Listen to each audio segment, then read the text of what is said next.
Berbahagialah orang yang dosanya ditutupi, yang pelanggarannya diampuni. Alkitab katakan berbahagialah orang yang dosanya tidak diperhitungkan Tuhan kepadanya.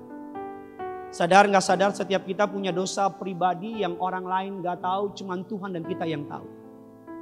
Istri kita mungkin tahu tapi cuman tahu sebagian, kita yang tahu. Sadar gak sadar setiap kita punya dosa private, pribadi, privat, dosa pribadi. Yang kalau Tuhan munculin semua di layar ini semua dosa kita yang kita sembunyikan di dalam gelap, maka tidak ada satupun orang di balai saat ini yang berani mengangkat kepalanya. Karena semua kita pasti malu. Amin. Oleh karena itu, mengapa Allah mengampuni dosa saudara dan saya? Bukan berarti Allah melunak terhadap dosa. No. Bukan berarti Allah menurunkan standarnya terhadap kekudusan. No. Tetapi Allah mengampuni dosa saudara dan saya bukan karena saudara baik. No. Tetapi karena seluruh dosa saudara dan saya sudah ditimpakan kepada anaknya yang tunggal namanya Yesus.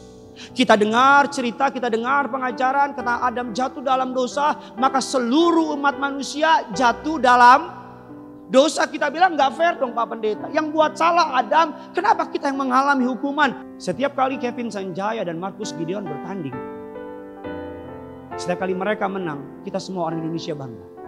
Padahal kita main juga enggak. Tapi mereka mewakili Indonesia. Atau ketika G20 kemarin, ketika our President Jokowi tanda tangan perjanjian agreement.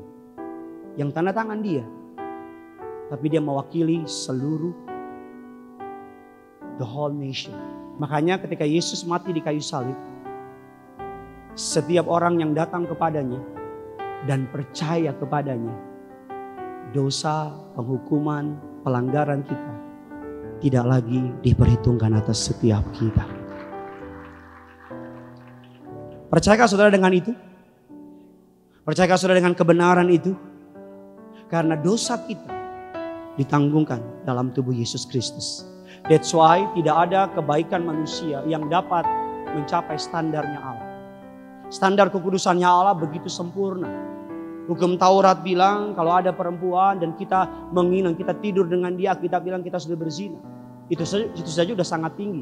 Yesus datang, Yesus tidak merendahkan hukum Taurat, Yesus menaikkan lebih tinggi lagi. Yesus bilang, aku katakan kepadamu, jika kamu melihat seorang perempuan dan mengingininya dalam hati, kamu sudah berzina.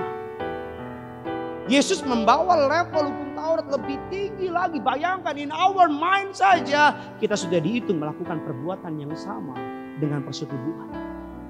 Oleh karena itu yang dapat memuaskan cawan murka Allah hanya darah anak domba Allah. Katakan amin.